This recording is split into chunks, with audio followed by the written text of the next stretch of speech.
آج ہم تذکرہ کریں گے حجاج بن یوسف کی موت کا۔ چلیے شروع کرتے ہیں۔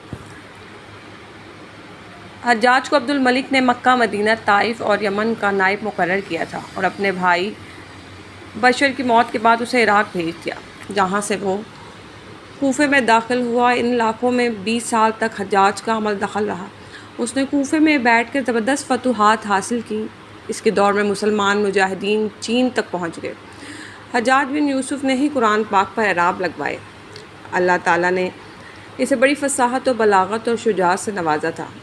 حجاج حافظ قرآن بھی تھا، شراب نوشی اور بدکاری سے بچتا تھا۔ وہ جہاد کا دھنی اور فتوحات کا حریص تھا، مگر اس کی تمام اچھائیوں پر اس کی ایک برائی نے پردہ ڈال دیا تھا، اور وہ برائی تھی سعید بن جبیر کا ناحق قتل۔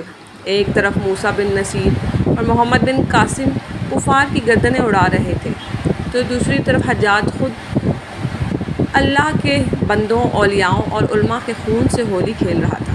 حجاج نے کم و بیش 1,20,000 انسانوں کو قتل کیا۔ اس کے جیل خانوں میں ایک دن میں 80,000 ایک وقت میں قیدی موجود ہوتے تھے، جن میں سے 30,000 عورتیں تھیں۔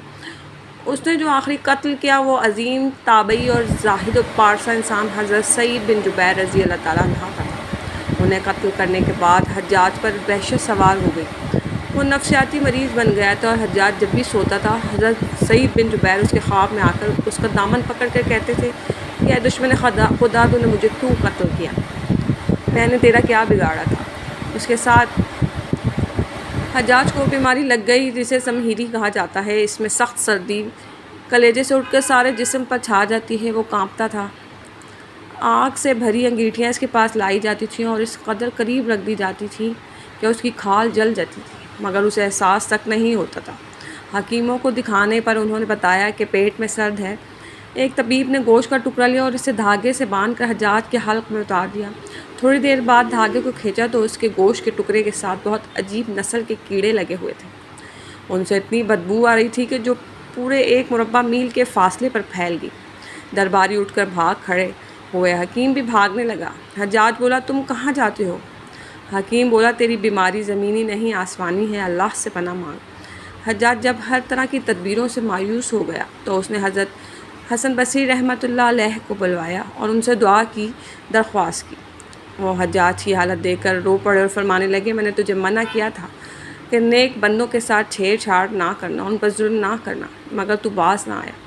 بیان کیا جاتا ہے کہ حضرت سعید بن جبیر رضی اللہ تعالیٰ عنہ کی وفات کے 40 دن بعد ہی حجاج کی بھی موت ہو گئی۔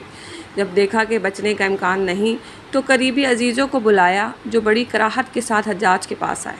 وہ بولا، میں مر جاؤں تو جنازہ رات کو پڑھنا، اور صبح ہو تو میری قبر کا نشان بھی مٹا دینا، کہ لوگ مجھے مرنے کے بعد قبر میں بھی نہیں چھوڑیں گے۔ اگلے دن حجاج کا پیٹ پھٹ گیا اور اس کی موت واقع ہو گئی۔ اللہ پاک ظلم کی دستی دراز ضرور کرتا ہے، لیکن جب ظالم سے حساب لیتا ہے تو فرشتے بھی خشیت الہی سے کانپتے ہیں، عرش ہل جاتا ہے۔ اللہ ظالموں کے ظلم سے ہم سب کو محفوظ رکھے، آمین۔